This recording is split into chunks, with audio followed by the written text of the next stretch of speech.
미국 뉴욕 매트를 비롯한 모마, 구겐하임 등 여러 미술관 투어를 우리 전원경 교수님의 해설과 저의 맨하탄 가이드와 더불어서 금융 전문가들을 함께 만날 수 있는 어디서도 볼 수 없던 뉴욕 파이낸스 앤 아트 투어. 자세한 내용은 영상 아래 링크를 확인하세요. 좋습니다. 일단 뉴스부터 먼저 살펴보겠습니다. 류종훈 기자 어서 오십시오. 네, 안녕하십니까. 류종훈입니다. 네, 어서 오세요. 반갑습니다. 오랜만에 뵙네요. 좋은 소식이 있어요. 뭐죠?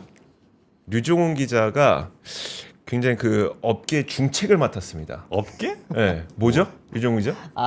제가 어쩌다 보니까 좀 외부에서 뭐 좀 맡게 됐는데 네. 하나는 이제 저희 자동차 기자들이 있는 협회가 있어요. 네. 자동차 기자협회. 네, 한국 자동차 기자협회라는 게 있는데 거기서 이번에 학술분과위원장을 좀 맡게 됐고요. 오. 위원장. 네, 오. 예전에 제가 올해 차 선정위원장을 좀 했었고요. 아, 네. 네, 여기 3프로 TV 오면서 이제 잠깐 공백이 있다가 이번에 좀 어쩌다 보니 맡게 됐고 네. 작년에 제가 그 벤츠 전기차 화재 사건이랑 그렇죠. 또 이제 서울시청 앞에서 급발진 그 이제 의심 사고 이런 거 네. 좀 보도를 좀 많이 했잖아요. 네. 그러다 보니까 이제 자동차 안전학회 쪽에서 거기서 음. 이제 좀 하나를 맡아달라고 해서 음. 커뮤니케이션 부회장이라는 거를 야, 조금 약간 어깨가 많이 무거워졌습니다. 네. 위원장, 부회장. 야. 아니 뭐 좀 줘요? 활동비 뭐 이런 거? 활동비 같은 게 어디 있습니까? 봉사활동이죠. 뭐야? 아, 업계 발전을 위해서 지금 그렇죠. 장을 산업 맡아서 발전과 산업 업계 발전을 위해서 발전. 노력하겠다는데 네. 자꾸 뭐 받을 거 아니 생각하세요. 일 시키면 뭘 줘야지.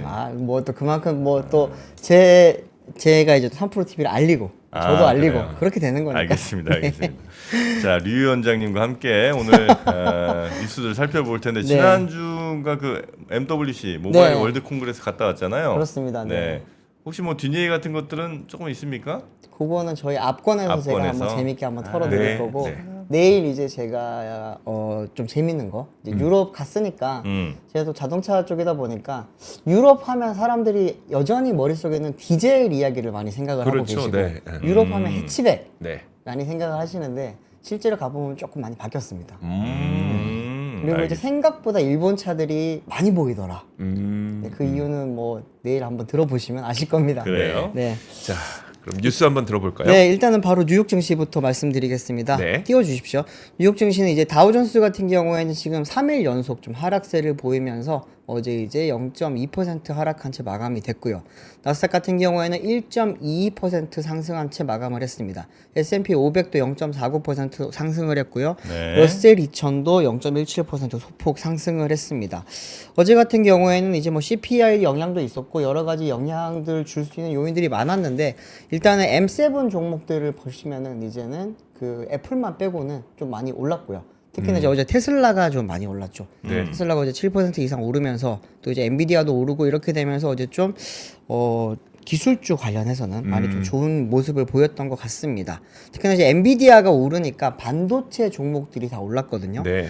그렇게 되다 보니까 브로드컴이라든지 AMD라든지 이런 것들도 다 올랐고요. AMD 같은 경우에는 4.16%, 브로드컴은 2.18%가 올랐습니다. 인텔 같은 경우에는 이제 어제 CEO 교체 건이 있었잖아요. 네, 있었죠. 네, 그 이제- 말레이시아 분이던데. 네, 리프탄이라고 네. 하는 분이 이번에 새로운 CEO로 오면서 지금 시간 외거래에서 13% 급등했습니다. 지금 여기에서는 이제 일단은 신임 CEO가 인텔을 비롯해서 주요 반도체 설계 업체들이 활용하는 소프트웨어 업체죠. 이제 카덴스 디자인 시스템스 CEO 출신이다 네. 보니까 이제 조금은 지금까지 하드웨어 중심에서 앞으로 좀 바뀌는 그런 추세를 좀 많이 반영해주지 않겠냐라고 하는 기대감이 있고요. 또 하나는 CPI가 어제 좀 주가 상승에 많이 영향을 미쳤다고 하는데 어제 발표했던 소비자 물가 지수 같은 경우에는 전년 동기 대비 2.8% 상승한 채 상승했습니다. 네. 이거는 이제 로이터에서 집계를 했던 전문가 전망치였던 2.9%를 밑도는 수치고요. 네. 또 이제 식품이랑 에너지 분야를 제외한 근원 CPI 같은 경우에는 3.1% 상승을 했다고 나왔는데 이거 역시도 전문가 전망치였던 3.2%를 밑돌면서 어떻게 보면 인플레이션이 조금은 완화되고 있는 거 아니냐라고 하는 그런 이야기들이 나옵니다. 네. 뭐 인플레이션 완화 이야기가 나오면 다들 이제 금리 인하에 대한 기대감이 반영이 되다 보니까 어제 주가는 조금은 좋았던 것 같은데요. 이거는 사실 뭐 지금 CPI는 좀 두고 봐야 되죠. 그러니까요. 관세 지금, 효과가 있는지 없는지를 이제 네. 나중에 우리가 봐야 되니까요. 매일매일 지금 이제 트럼프 이제 네. 지금 이제 거의 뭐 만담쇼에 가까운 이야기들이 계속 나오고 있는데 어젯밤에 또 큰 이야기들이 있었잖아요. 네. 그러다 보니까 앞으로 이제 사실상 4월부터 5월에 발표할 CPI가 진짜 이제 굉장히 많이 영향을 미칠 거다. 상호관세 이야기도 있고 하다 보니까 그 부분까지 좀 지켜봐야지 사실상 뭐 금리 인하라든지 네. CPI도 실질적인 CPI가 나오지 않겠냐라고 하는 이야기들이 나오고 있습니다. 아무래도 첫 번째 뉴스는 그러면 바로 트럼프 네, 뉴스 좋습니다. 이야기 드리겠습니다. 어제 이제 한 오후부터 계속해서 나왔던 이야기고 저녁에 대해서는 이제 결국엔 발표가 났고요. 밤새 그러니까 발표 나자마자 이제 EU, 캐나다, 중국 다 난리가 났는데 네. 어떤 이야기냐면은 철강 알루미늄에 대해서 모든 국가에게 25%의 관세를 물리기로 했습니다. 네. 지금까지는 이제 일부 국가에는 물리지 않거나 아니면 쿼터제를 도입을 한다거나 뭐 조금 뭐 다르게 봐주는 방식들이 있었고요. 또 알루미늄은 사실 지금 10% 관세를 매기고 있었는데 이번에 알루미늄도 똑같이 25%로 올라가게 되면서 어떻게 보면은 미국의 좀 물가 상승에 네. 장기적으로 많이 영향을 미치지 않겠냐라고 하는 그런 이야기들이 나오는 건데요. 좀 자세히 말씀을 드리겠습니다. 말씀을 드리면은 일단은 이제 미국 정부가 이제 지난달 10일에 트럼프 대통령이 서명을 했던 포고문에 따라서요. 어제 12일 오전 0시 1분입니다. 여기부터 이제 25% 관세를 부과를 하기로 시작을 했습니다. 네. 여기에는 이제 철강 알루미늄과 그리고 파생 제품입니다. 파생 제품까지 모두 포함을 해서 이번에 25% 관세를 부과를 하기로 하면서 약 1,500억 달러, 하나로 따지면 218조 원 상당의 관세가 이번에 추가적으로 영향을 받게 될 거다라고 지금 미국 외신에서는 이야기가 나옵니다. 네. 관세 적용 대상이 철강과 알루미늄으로 만든 259개 파생 제품으로 확대가 되면서 결국에는 이제 뭐 자동차라든지 뭐 항공기 부품, 뭐 서스펜션, 가전 부품 이런 데도 지금 다 들어가게 되다 보니까 네. 실질적으로 이제 철이 들어가는 대부분의 제품에는 이제는 다 관세가 추가적으로 부과된다라고 네. 보시면 될 것 같습니다. 우리가 이제 철로 만든 거 생각하면은 크게 보면 진짜 아까 저희가 말씀드렸던 자동차, 네. 비행기, 뭐 또 어떤 거죠? 그 배, 네. 뭐 이런 것들 그쵸. 생각하는데 여기 나오듯이 가전제품 사실 모든 품목에 다 다 들어가잖아요. 들어가요. 네, 가전제품도 들어가. 우리가 쓰고 있는 스마트폰도 들어가겠죠. 네. 심지어 이런 볼펜에도 들어가거든요. 그렇죠. 그렇기 때문에 크게 적게 다 지금 영향을 많이 받을 거다라고 이야기를 합니다. 이번에 좀 바뀌는 것 중에 또 하나는 이제 아까 말씀드렸듯이 면세 쿼터가 이번에 없어진다고 했잖아요. 네. 우리나라 같은 경우에는 이제 트럼프 1기였던 2018년도 때 당시에 이제 면세 쿼터를 받았어요. 네. 연간 263만 톤까지는 그래도 쿼터제를 유지를 해주면은 이거를 더 이상 추가적인 관세가 없다라고 네. 했었는데 이번에 이제 면세 쿼터가 폐기가 되면서 결국에는 우리나라에서 미국으로 들어가는 모든 철강 제품에는 다 이제 관세가 붙게 됐습니다. 쿼터가 없어지게 되면 사실 우리는 좀 많이 불리해지고요. 네. 또 최근에 이제 한국 철강 업체들 같은 경우에는 중국산 때문에 굉장히 많이 힘든 시간을 보내고 있잖아요. 네. 그런데 이제 그래도 미국에 수출할 때 그런 쿼터에 맞춰서 수출하면서 관세에 대한 좀 약간 이득을 보고 있었는데 이제는 그거마저 없어지게 되다 보니까 좀 국내 철강 업계에 대한 우려감은 조금 더 많이 커지는 모습이라고 볼 수 있을 것 같습니다. 네. 근데 국내 철강 업계라고 하면 대부분이 그냥 포스코, 네. 뭐 아니면 이제 현대제철 이렇게 큰 기업들만 생각을 하시는데 네. 뭐 DB도 있고요. 네. 그 말고도 이제 밑에 이제 보면은 중견 중소기업들도 많이 있거든요. 네. 이 기업들 같은 경우는 이번에 좀 직격탄을 많이 맞을 거다라고 이야기들이 나오고 있습니다. 현대제철이 사실 이번에 뭐 현대차 공장 납품용으로 미국에 네. 뭐 제철소를 짓느냐 아니냐라는 그런 이야기가 보도가 나오고 있었죠. 그렇죠. 나오고 있는데 이번에 이런 이제 뭐 쿼터제가 폐지가 되는 거를 보면은 확실하게 넘어갈 가능성이 좀 더 높아지지 않겠냐라고 하는 그런 이야기들도 나오고 있고요. 또 뭐 일각에서는 우리나라만 면세 쿼터가 없어지는 게 아니라 뭐 호주 같이 지금까지 네. 어떻게 보면은 미국을 상대로 무역 수지를 내지 못했던 국가에게는 트럼프가 우리는 관세에 대해서 굉장히 좀 유예를 많이 해주겠다, 면세를 해주겠다라고 했지만 그거를 말을 뒤엎고 네. 지금 이제 모든 국가에게 아. 철강, 알루미늄 그리고 이제 관련 제품을 다 부과를 하기로 했거든요. 네. 그러면 호주도 결국엔 호주에서 미국으로 들어가는 철강, 알루미늄 제품은 다 관세가 부과가 됩니다. 네. 그런 만큼 전 세계 모든 국가가 동일하게 부과를 받기 때문에 어쩌면 우리나라에게만 불리한 건 아니다라고 하는 그런 의견도 있고요. 또 반대 의견 중에 하나는 US 스틸이라든지 뭐 여러 가지 좀 미국에 있는 또 철강 업체들이 사실 원가가 비싸잖아요. 그 나라 네, 같은 네. 경우에는. 그래서 지금까지는 경쟁력이 조금은 낮았었는데 관세를 부과를 막게 되면은 우리나라 같은 제품들이 들어갔을 때 가격 경쟁력이 낮아지다 보니까 네. 오히려 미국산 철강 제품, 알루미늄 제품에 대한 가격 경쟁력이 높아지면서 네. 우리가 가지고 있던 시장 점유율이 빠질 수도 있지 않겠냐라고 하는 그런 전망들도 나오고 있습니다. 우리나라가 얼마나 수출을 하는지 혹시 좀 아실까요? 미국으로요? 네. 미국으로만? 너무 어려운 이야기이긴 글쎄, 한데 이건 네. 돈 기준 아니면 무게 기준? 뭐 돈 기준으로 일단 돈 봐야죠. 기준? 네, 1년에 한 4억 달러 정도 저는 보고 있습니다. 4억 달러요. 한국이 미국으로 수출하는 게 4억. 그것도 안 돼? 29억 달러입니다. 29억 29억 달러 달러를 맞네요. 네, 한 엄청나게 4조쯤 돼? 엄청나게 많이 수출을 하고 있어요. 오. 미국에 그냥 쉽게 생각하더라도 미국에 있는 현대차 공장 있잖아요. 아, 그렇죠. 거기 거기에 들어가는 거 납품한 다 것만 들어간다고 해도. 보시면 네. 되거든요, 사실은. 오, 진짜 근데 많다. 그렇기 때문에 굉장히 많이 들어간다고 보셔야 되고 또 철강 제품들, 알루미늄 제품들도 다 포함하기 때문에 적지 않은 액수라고 보시면 됩니다. 야, 4조나 팔아요. 네. 진짜 많이 파네. 지금 미국에 들어가는 그 철강 순위를 한번 보시면 좀 띄워주십시오.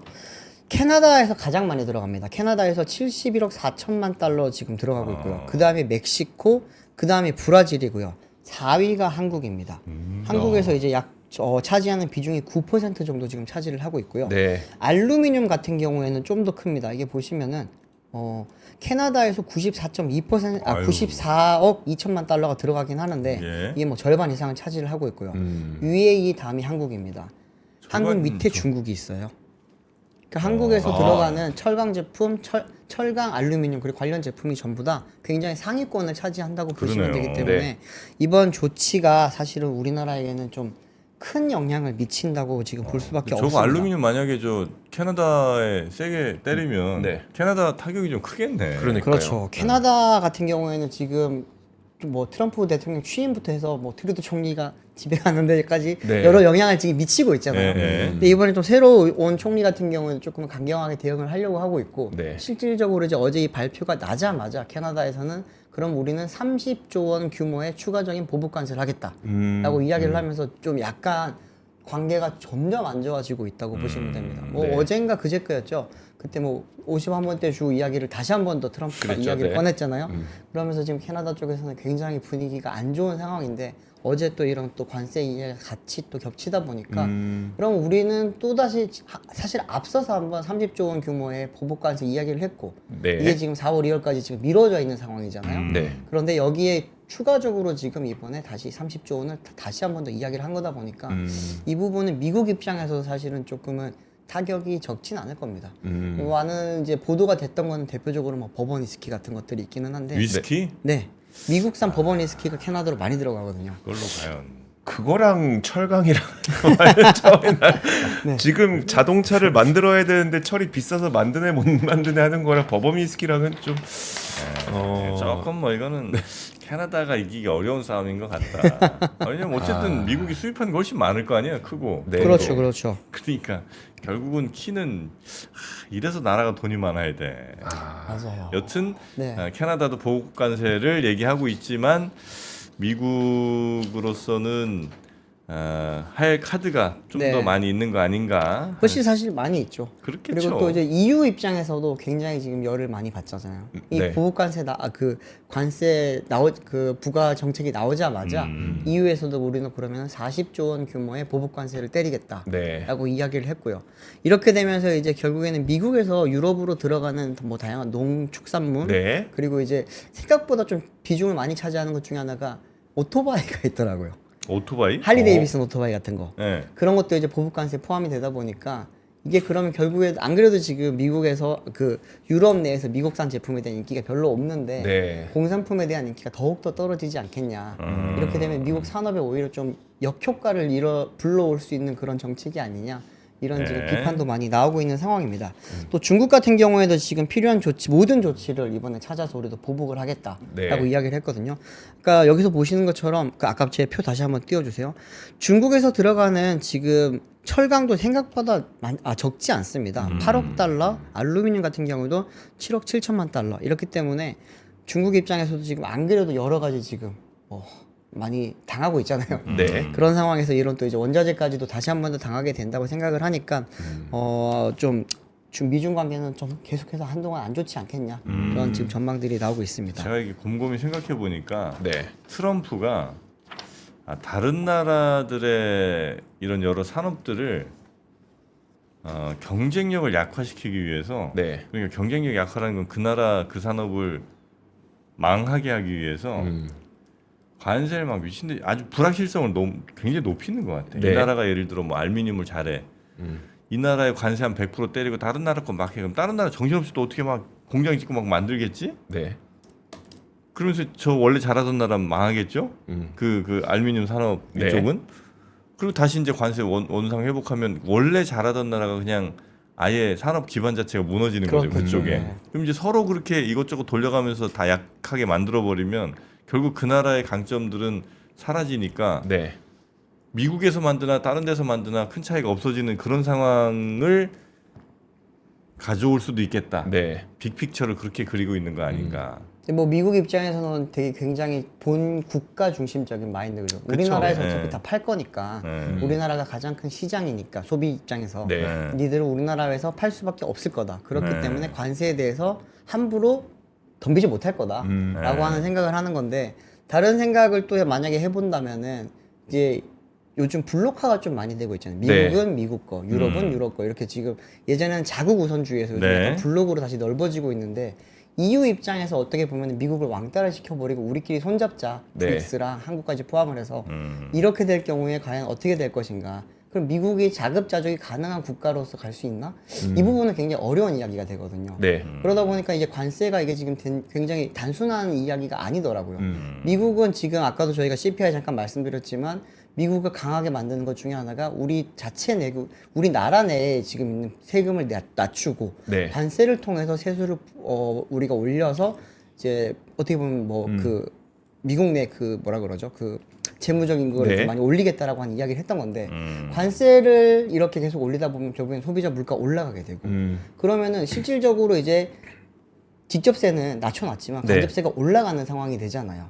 그러면 미국 사람들 입장에서는 내가 직접 내는 세금은 적어졌지만 물건을 사면서 쓰는 나도 모르게 내는 세금들이 올라가는 그런 상황이 오기 때문에 그 부분은 트럼프 대통령의 이야기 이제 표면상으로 이야기했던 거랑은 다른 효과가 나올 수 있고요. 네. CPI가 올라가게 되면은 금리나 어려워지겠죠, 사실은. 그렇죠. 그렇기 때문에 지금 뭐 FOMC라든지 뭐 파월 이야기를 할 때도 항상 좀 굉장히 보수적으로 이야기를 하잖아요. 처음에는 이제는 뭐 관세 아니죠 그 금리 인하 이야기를 많이 하다가 작년 말부터는 금리 인상까지도 가능하다라는 그런 이야기를 하고 있잖아요. 네. CPI가 이렇게 지금 낮게 나오고 있는 상황에서도 그러면 지금 앞으로에 나올 관세에 대한 정책에 대한 영향을 계산을 하면 네. 금리 인하는 생각보다는 어려울 수 있을 거다라고 하는 게 사실 많은 전문가들의 이야기입니다. 네. 알겠습니다. 두 번째 뉴스로 넘어가 보겠습니다. 네, 다음 뉴스는 국내 뉴스입니다. 국내 뉴스 이제 되게 많더라고요. 어제 찾아보다 보니까. 네.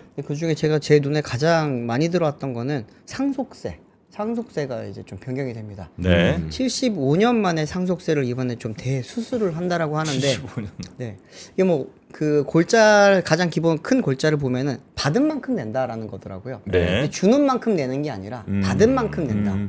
이게 우리가 자녀가 한 명일 경우에 혹은 상속자가 한 명일 경우에는 뭐 간단하긴 그렇죠. 한데 간단하죠. 이제 뭐 부인도 주고 자식도 주고 이렇게 하다 보면은 내가 받는 건 요만큼인데 상속세를 낼 때는 이만큼 주는 거에 맞춰서 지금까지 세금을 내고 있어서 네. 내가 왜 이렇게까지 내야 되느냐라고 하는 이야기 또 우리나라 상속세가 지나치게 높다라고 하는 그런 비판들도 조금 있었잖아요. 네. 근데 그런 부분에 대해서 이번에 좀 정부가 그러면 한번 바꿔보자라고 하면서 나왔던 게 현행 유산세에서 유산 취득세로 이번에 바뀌는 정책이 나왔습니다. 좀 띄워주시면 요거 보면서 말씀을 드리겠습니다.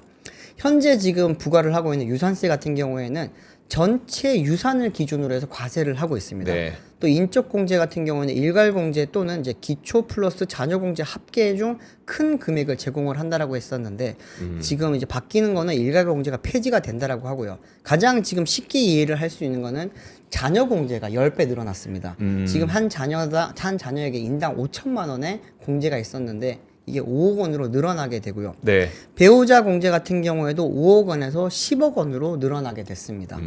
또 이제 면세 지점이 지금까지는 이제 10억 원 정도였거든요. 일괄 5억, 배우자 5억 이렇게 해서 10억 원까지는 네. 어떻게 보면 면세 지점으로 많이들 이렇게 보고 이용을 했었는데 이게 20억 원까지 늘어날 수 있게 되는 그런 방식으로 바뀌게 됩니다. 이런 거 갖고 올 때 좀 이렇게 그림 좀 확대해서 갖고 오라고 몇 번 얘기하나.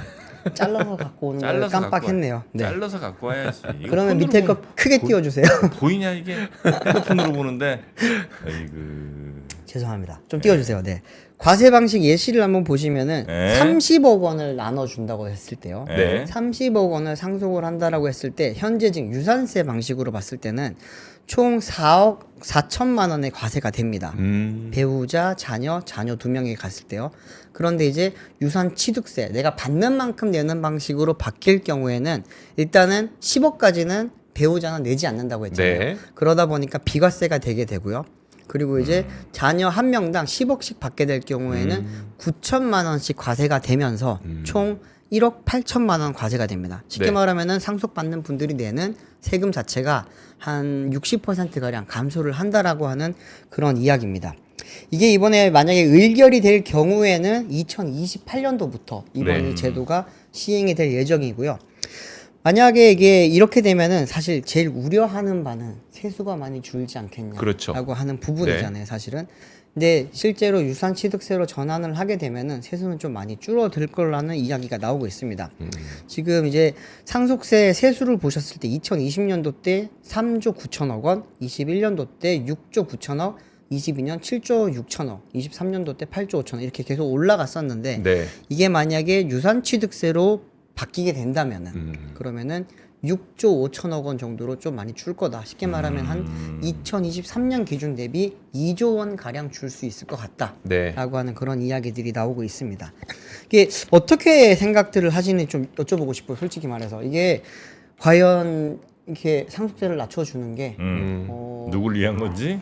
누굴 위한 건가 아니면 이게 실질적으로 효과가 있을 것인가? 어떻게 보세요, 정프로님? 효과가 있을 것이냐? 무슨 효과? 그러니까 요즘 그런 이야기들이 네. 많잖아요. 부자들 사이에서 내가 상속을 하면은 내가 받았던 거 절반이 되고 얘가 또 가시가게 주면 거기에 또 절반이 되다 보니까 그럴 바에 나는 차라리 내 재산을 모두 싸들고 해외로 가겠다. 요즘 싱가포르 같은데 가족 기업 만들어서 네. 넘어가시는 분들 진짜 많더라. 미국, 캐나다, 홍콩 네. 진짜 많거든요. 네. 그러다 보니까 그 사람들이 이제 보면은 뭐 우리처럼 뭐 1억 5천만 원 재산을 갖고 있는 사람들이 아니라 수백억 수천억 자산가들이 지금 많이 나가고 있거든요. 네네네. 네, 그런데 이제 그런 사람들로부터 이제 빠져나가는 알게 모르게 빠져나가는 그런 세수를 확보를 하기 위해서 네. 이렇게 낮춰주는 게 맞을까? 아니면은 지금 체제를 유지를 하면서 계속해서 이렇게 지금 뭐 많이 걷어 들여서라도 세수 확보를 하는 게 맞을까? 여기에 대한 논쟁이 사실 있기는 한데 네. 어떻게 보세요? 근데 요거는 네. 중부자들을 위한 것 같아요. 중부자들. 아주 초부자들은 이것도 사실 상관이 없어. 어차피 예를 들어 정말 뭐 한 50억 있다, 뭐 한 70억 있다. 요 정도 있는 사람들한테는 이게 되게 효과적이고 효능이 많이 생기는데 한 뭐 진짜 한 뭐 500억, 1000억 이렇게 넘어가면 이거 이겨 다니는 큰 문제 없이는 내는 거 비슷하거든요. 그거는 차이가 크게 없는 것 같고 그럼 중부자들 해외 나가는 건 좀 잡을 수 있을까? 그 중부자들이 해외 나가는 데는 물론 이 상속에 대한 좀 뭐 나름의 억울함 뭐 이런 게 있어서 이제 가는 측면도 있고 네. 또 하나는 이 나라가 정말 5년 아니 뭐 10년, 20년 혹은 뭐 30년 후 아이들이 성인이 됐을 때도 괜찮은 나라일까에 대한 고민도 많이 하시는 것 같더라고요. 근데 네, 그 그쵸. 고민에 대한 답은 여전히 안 좋은 상황에서 그냥 상속 요거 요인으로 그들 잡아둘 수 있다? 저는 뭐 이렇게 썩 효과적이지 않을 거라고 봅니다. 썩 효과적이지 않을 네. 것 같다. 저는 조금 있을 것 같긴 하거든요. 아, 솔직히 그래요? 말해서. 이게 우리나라 지금 많은 분들이 자산을 이루는 것 중에 가장 크게 차지하는 게 부동산이잖아요. 네. 근데 부동산 갖고 계신 분들이 이제 내가 수백억 자산가는 아니지만 수십억 자산가는 된단 말이에요. 근데 아까도 말씀드렸듯이 이게 예시가 30억을 예시로 많이 나왔던 게 뭐냐면 서울의 강남에 있는 아파트들이 국평 기준, 전용 8사 기준으로 요즘 30억 네, 원을 딱그 정도 기준으로 되죠. 딱 돼 있단 말이에요. 근데 그런 사람들이 나가는 그런 수요를 많이 잡아줄 수 있지 않겠냐라는 게 이번에 좀 포인트인 것 같고 네. 실질적으로 그런 분들이 지금 뭐 되게 골치 아파하는 것 중에 내가 30억 아파트를 가지고 있는데 이거를 자녀한테 물려주려고 하니까 자녀가 한 15억은 있어야 되더라 라는 거예요. 왜냐하면은 15억을 절반 정도는 세금을 내야 되다 네. 보니까 물론 실제로는 그렇진 않지만 안 돼. 그냥 이론적으로는 그들 그렇죠. 생각은 그렇다는 거죠. 마인드적으로 봤을 땐 그런 거잖아요. 예. 근데 그런 사람들이 결국에는 생각을 하는 게 내가 이것저것 다 싸들고 그냥 해외에 나가려고 준비를 하는 게 요즘 많아지고 있어요. 네. 실제로 이제 싱가포르, 홍콩 쪽에 컨설팅을 받으러 다니시는 분들이 강남 쪽에서 유행처럼 번지고 있더라고요. 아 그래요. 네, 굉장히 지금 좀 심각하게 보고 있습니다. 예전에 제가 서울시에 출입할 때도 그때 이제 강남구청 분들, 서초구청 분들 만나서 이야기를 하다가 이런 이야기를 하면은 그분들도 되게 걱정하는 것 중에 하나가 우리나라 부자들이 이렇게 빠져나가는 부분에 대해서 좀 많이 걱정을 근데 했거든요. 오늘 왜 이렇게 뉴스 오래 하는 거예요, 도대체? 죄송합니다. 지금 45분이에요 벌써. 그럼 마지막 뉴스 빠르게 넘어가겠습니다. 대책 없이 그냥 막 하시네 이제. 제가 바르셀로나에 너무 여유로운 곳에 있다고. 위원장님이시잖아요. 위원장님이신데 함부로 얘기하면 안 되겠구나. 네. 마지막 여튼 뉴스, 네. 그 세제는 이렇게 이제 바꾼다는 거죠. 그렇습니다. 네. 그건 아직은 이거 저 통과가 돼야 되는 거죠? 네, 의결이 돼서 지금 통과가 되면 2028년도부터 28년부터 네. 갈 수 있다. 네, 세 번째 뉴스 시행된다. 짧게 세 갑니다. 번째 뉴스는 이제 한국이랑 미국이 공동으로 개발한 우주 망원경 스피어 X. 네. 스피어 X가 8번의 그 발사를 미루면서 9번 만에 어제 이제 스페이스 X를 타고 네, 이제 스페이스 X를 타고 어제 우주로 발사가 됐고요. 이거 띄워주시면 이거 보면서 간단하게 말씀을 드릴게요. 지금 이게 어떤 거냐면은 우주 망원경이 우주를 찍을 수 있는 망원경이고 네. 현재 우리가 보는 우주의 색깔은 까맣잖아요. 네. 컴컴하고 5가지 색깔이란 말이에요. 네. 이게 이제 총 천연색으로 찍을 수 있는 망원경이 이번에 만들어졌다라고 이제 보시면 되고 이게 이번에 성공적으로 발사가 돼서 이제는 우리가 우주의 진짜 색깔을 볼 수 있을 거다. 이게 네. 그런 거라고 보시면 됩니다. 네. 성공했습니다. 아, 성공했다. 네, 성공했습니다. 아, 요거는 펠컨 9 타고. 표를 보면서 좀 나중에 한번 보시면은 네. 되실 것 같습니다. 제가 네. 너무 앞에 시간을 많이 썼네요. 죄송합니다. 네. 아니에요. 또 그렇게. 그러니까 이게 저 뭐 예를 들면 뭐 예전에 있었던 허블 망원경이라든지 네. 아니면 네. 지금 올라가 있는 그 친구 뭐죠? 이름 갑자기 생각이 안 나네. 하여튼 굉장히 최근에 올라간 2022년인가 올라간 네. 거 있잖아요. 네네. 그 친구는 제임스 웹. 제임스 웹. 예, 아주 저 멀리 있는 거 좁은 걸 이렇게 잘 당겨갖고 그걸 이제 그러니까 확대를 잘하는 그 특징이 있고 네. 이 친구는 지구 주변의 모든 그 구로 된 그러니까 이 부분을 완벽하게 다 넓게 찍어갖고 네. 우주 지도 같은 걸 이제 만든다는 계획이 좀 맞아요. 있더라고요. 3차원 지도를 만들고 네, 지금 3차원 이게- 지도를 만들어서 물론 뭐 제임스 웹처럼 저 멀리 있는 거 당겨갖고 이렇게 크게는 못 보지만 네. 전체적인 큰 그림을 볼 수 있게 하는 뭐 그런 목적이 아마 강한 것 같습니다. 그리고 뭐 적외선 쪽으로 아마 촬영을 좀 많이 하는 것 같고요. 그런 우리 스피어 X 이름이 스피어 X죠. 네, 이제 맞습니다. 성공을 했다는 거고. 네. 류종훈 기자 고생 많으셨고요. 네. 감사합니다. 금요일 압권에서 네. 모바일 월드 콩그레스 썰 푸신다고요? 재밌는 이야기 많이 들으겠습니다. 알겠습니다. 고맙습니다. 감사합니다. 감사합니다.